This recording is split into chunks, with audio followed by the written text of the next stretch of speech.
Class 9 math chapter first संख्या पद्धति। पहला चैप्टर में पढ़ाने जा रहा हूँ। इसमें कुछ डिफिनीशन है। जैसे पहली डिफिनीशन हो गई प्राकृतिक संख्या की। प्राकृतिक संख्या क्या होती है? साधारण गिनती। साधारण गिनती को ही प्राकृतिक संख्या कहते हैं। साधारण गिनती क्या हो गई? कोई काउंटिंग शुरू करेगा 1 2 3 4 5 6 डॉट डॉट डॉट, तो ये हो गई साधारण गिनती। तो साधारण गिनती ही क्या है? प्राकृतिक संख्या है। साधारण गिनती 1 2 3 4 5 डॉट डॉट डॉट, ये है साधारण गिनती। साधारण गिनती ही क्या है? प्राकृतिक संख्या है। और प्राकृतिक संख्या को कैपिटल एन से प्रदर्शित करते हैं।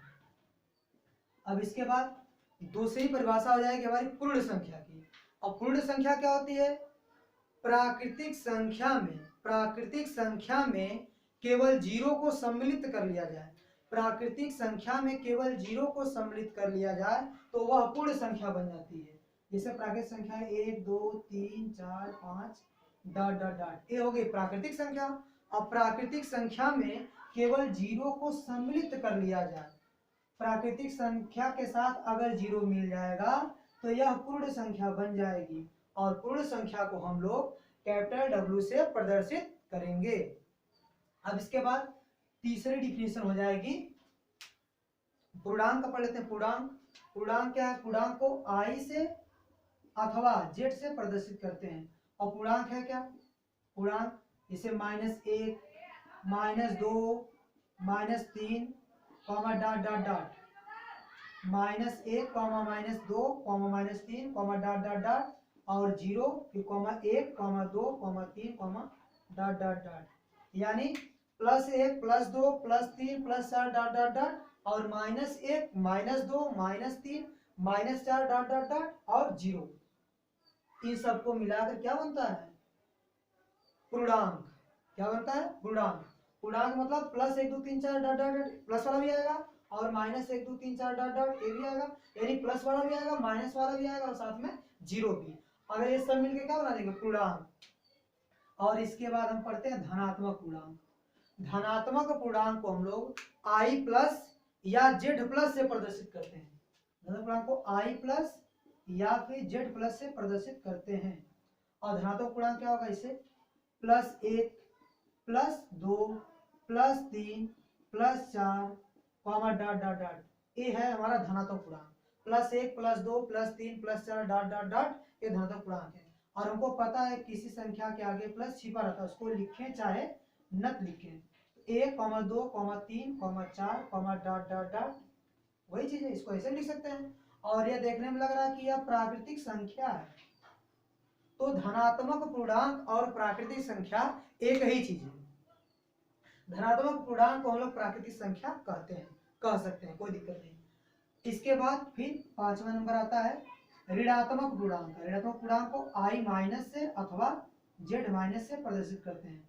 और ऋणात्मक पूर्णांक में क्या होगा? -1 -2 -3 -4 फिर डॉट डॉट डॉट, ये ऋणात्मक पूर्णांक है। ठीक है।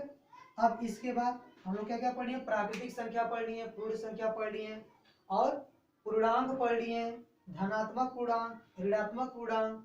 अब बात हम लोग करेंगे परिमेय संख्या की। परिमेय संख्या, परिमेय संख्या को हम लोग कैपिटल क्यू से प्रदर्शित करते हैं। परिमेय संख्या को हम लोग कैपिटल क्यू से प्रदर्शित करते हैं। और परिमेय संख्या की परिभाषा क्या होगी? ठीक है। परिमेय संख्या की 3 परिभाषा देंगे। 3 प्रकार से हम लोग इसको बता सकते हैं। पहले बताएंगे कि वे संख्याएं जो p/q के रूप में होती हैं। वे संख्याएं जो p/q के रूप में होती हैं। वे संख्या जो p/q के रूप में हो और p और q क्या होना चाहिए? पूर्णांक। पहले मैं इसको समझाता हूं फिर लिखवा रहा हूं। वे संख्याएं जो p/q के रूप में हो और जहां p तथा q पूर्णांक है। जहां p तथा q पूर्णांक है। p और q क्या है? पूर्णांक है। यहां है ना, जहां p तथा q क्या है? पूर्णांक है। जहां p तथा q पूर्णांक है, मतलब वे संख्याएं जो p बाई q के रूप में हो, जहां p और q दोनों क्या होने चाहिए, पूर्णांक, और q is not equal to 0, यानी हर कभी भी 0 नहीं होना चाहिए। परिमेय संख्या की परिभाषा है कि जो वे संख्याएं जो p बाई q के रूप में हो, और जहां p और q पूर्णांक हो, और q is not equal to 0, मतलब परिमेय संख्या में जो हर होता है, हर 0 नहीं होना चाहिए, तब जाके उसे हम कहेंगे कि हाँ वह एक परिमेय संख्या है। जैसे 2/3, तो 2/3 एक p बाई q जैसा है, p/q, और 2 और 3 अंश में 2 हर में 3, तो ये 2 है और 3 है, 2 और 3 दोनों क्या है, पूर्णांक है, पूर्णांक मिल जाएंगे, 2 और 3 पूर्णांक है, और हर का मान 0 नहीं होना चाहिए, तो हर का मान 0 है भी नहीं, तो यानी यह एक परिमेय संख्या है। ठीक, तो वे संख्याएं जो p बाई q के रूप में हो, और p और q दोनों पूर्णांक हो, और हर 0 नहीं हो, तब ऐसी संख्या को हम लोग परिमेय संख्या कहेंगे। जैसे अगर हम ऐसे लिखते हैं करड़ी में 2/3, यह परिमेय संख्या नहीं होगी। क्यों? क्योंकि ये p बाई q जैसा तो है, p/q जैसा है, लेकिन हमको पता है कि p और q दोनों पूर्णांक होने चाहिए, तो 3 तो पूर्णांक है, लेकिन करड़ी में 2 पूर्णांक नहीं है, तो दोनों पूर्णांक होने चाहिए ना, p और q पूर्णांक होने चाहिए, तो p और q दोनों पूर्णांक नहीं है, तो ये पहले ही गलत हो गया, तो एक परिमेय संख्या नहीं है। परिमेय संख्या होने के लिए p/q जैसा होना चाहिए, और p और q मतलब अंश और हर दोनों पूर्णांक भी होने चाहिए, और हर कभी भी 0 नहीं होना चाहिए, तब जाके वो क्या हो जाएगा, परिमेय संख्या हो जाएगी। तो परिमेय संख्या ये 2/3 है, और यह नहीं परिमेय संख्या है। और भी सकता -5/4, 0 भी परिमेय संख्या है, 0 जैसे 0 है, 0 के बटे हम 1 कर सकते हैं, 0 के बटे 1 कर सकते हैं, तो देखो p बाई q ऐसा बन गया, और p भी पूर्णांक और q भी पूर्णांक, और हर 0 भी नहीं है, इसका मतलब 0 परिमेय संख्या है। इसी प्रकार ये जो नेचुरल नंबर है, ये भी परिमेय संख्या है, इसको परिमेय संख्या कह सकते हैं। क्यों?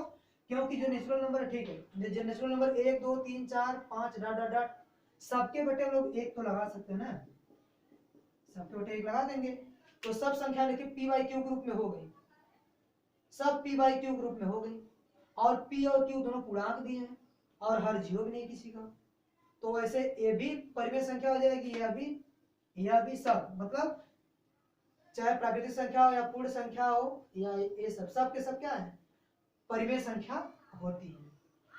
कोई बात नहीं। अब परिमेय संख्या की डिफिनेशन एक तो ये हो गई, और एक डिफिनेशन और भी है, परिमेय संख्या की और भी डिफिनेशन है। इसे परिमेय संख्या को हम लोग ऐसी संख्याएं जो शांत दशमलव के रूप में हो, वह भी परिमेय संख्या कहलाती है। ऐसी संख्या जो शांत दशमलव के रूप में हो, वह भी परिमेय संख्या कहलाती है। जैसे 2.34, ये शांत दशमलव के रूप में है। कैसे? दशमलव बाद 2 अंक से लिखा गया है, तो इसको बोलते हैं शांत दशमलव। और अशांत दशमलव कैसा होता है? अशांत दशमलव मतलब ये 2.34 फिर 5 6 फिर डॉट डॉट लिख दें, इसको बोलते हैं अशांत दशमलव, रुकता नहीं, आगे बढ़ता चला जाता है। और शांत दशमलव मतलब क्या, कुछ अंक बाद रुक जाता है, तो ये रहा शांत दशमलव। 2.34 रुक गया ना, ये शांत दशमलव है। ऐसी संख्या जो भी होगी उसे हम लोग परिमेय संख्या कहेंगे। ये शांत दशमलव के रूप में 2.34 फिर आगे नहीं बढ़ा है, तो ये शांत दशमलव के रूप में, इसका मतलब यह एक परिमेय संख्या है। वे संख्याएं जो शांत दशमलव के रूप में होती हैं, वह परिमेय संख्याएं होती हैं। जैसे 2.34 ये शांत दशमलव के रूप में है, तो इसलिए ये परिमेय संख्या है। और बहुत ऐसा ही बन सकती है, 0.145 3 अंक तक जाकर रुक गया है, तो ये भी परिमेय है। अब समझ गए होंगे आप लोग। 7 6 3 4 ये भी शांत दशमलव ग्रुप में है, तो ये भी परिमेय है। अब इसके बारे में बताऊंगा मैं बाद में। जो संख्याएं शांत दशमलव के रूप में होती हैं, वह परिमेय संख्या कहलाती हैं। अब तो परिमेय संख्या के बारे में 2 डिफिनेशन जान लिया, अब तीसरी डिफिनेशन जानते हैं। कुछ संख्याएं ऐसी भी होती हैं जो शांत नहीं होती हैं, अशांत होती हैं। तो ठीक है, कुछ संख्याएं ऐसी होती हैं जो अशांत होती हैं, तो उसमें डिफरेंस बन जाएगी कि ऐसी संख्या जो अशांत हो परंतु आवर्ती हो, अशांत हो परंतु आवर्ती हो। जैसे 2.34 डॉट डॉट, ये आसान थे। आगे बढ़ रहा है, 3 4 बढ़ता रहेगा। तो ये आसान तो है, लेकिन आवर्ती आवर्ती कैसे है, 3 4 रिपीट कर रहा है, 3 4 रिपीट कर रहा है, यानी दो दो का पैकेज बना रहा है। तो यानी ये भी क्या हो गया, परिमेय संख्या। ये भी परिमेय संख्या, वे संख्याएं जो अशांत हो परंतु क्या हो, आवर्ती हो, वो भी परिमेय संख्या कहलाएगा। जैसे और भी वो ढेर सारी संख्या बन जाएगी, जैसे 0.2341 2341 2341 डॉट डॉट डॉट। यह भी आसान है लेकिन रिपीट कर रहा है, 2341 फिर 2341 फिर 2341 बार बार आ रहा है। तो ये पैकेज बना रहा है, ये 4 का पैकेज बना रहा है ना, 4 का। तो यह भी परिमेय संख्या, अशांत हो परंतु क्या हो, आवर्ती हो, रिपीट करता रहे, तो वो भी परिमेय संख्या होगा। और जो शांत दशमलव के रूप में होगा, बता दें जो शांत दशमलव के रूप में होगा 3.14 शांत दशमलव के रूप में, ये भी परिमेय संख्या है। और जो अशांत है परंतु रिपीट करे, अशांत है लेकिन क्या आवर्ती हो, वो भी परिमेय संख्या। यह भी परिमेय संख्या और यह भी परिमेय संख्या। और जो p बाई क्यू के रूप में हो और p और q पूर्णांक हो और हर जीरो ना हो, वो भी परिमेय संख्या है। तो परिमेय संख्या समझ में आ गया। तो परिमेय संख्या इस टाइप की होती है। तो लोग लिख सकते हैं परिमेय संख्या में q बराबर सब लिख सकते हैं, जैसे 2/3 हो गया, या -1/4, 0/1, ये सब, या फिर शांत दशमलव के रूप में जो हो 3 4 3.156 ये सब है। या फिर अशांत और आवर्ती वाला लिख सकते हैं 1.414141 डॉट डॉट डॉट, तो ये सब, या फिर 0.515151 डॉट डॉट डॉट।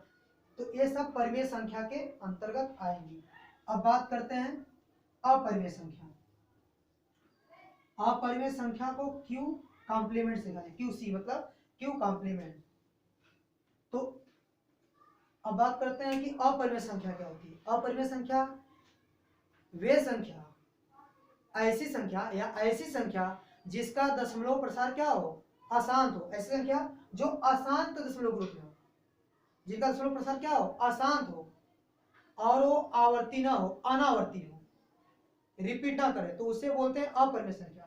अपरिमेय संख्या क्या होगा, ऐसी संख्या जिसका दशमलव प्रसार क्या हो, अशांत हो, अशांत दशमलव के रूप में हो, और उसका दशमलव प्रसार क्या हो, आवर्ती ना हो, अनावर्ती हो, तो अपरिमेय संख्या। जैसे 0.0500500005 ये अपरिमेय संख्या है।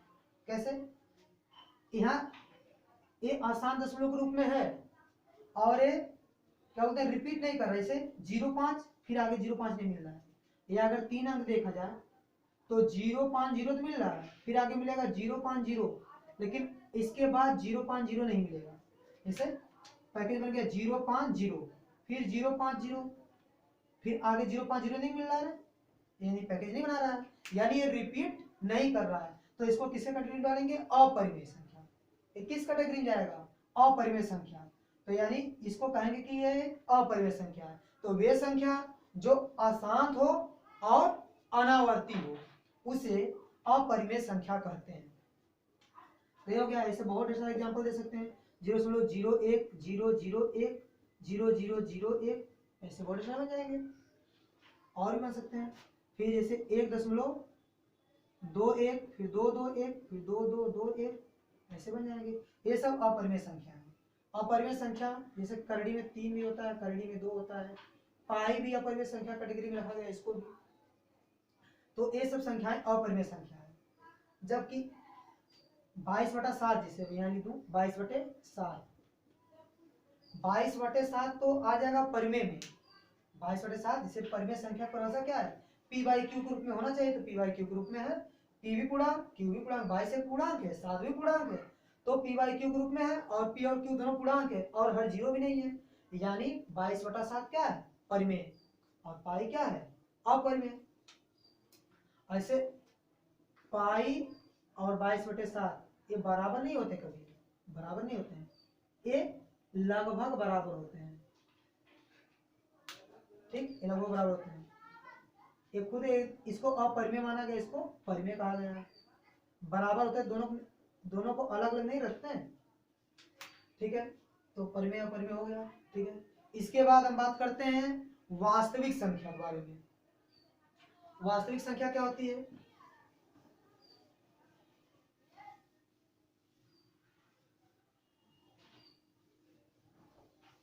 वास्तविक संख्या परिमेय संख्या और अपरिमेय संख्या को मिला दिया जाए एक साथ।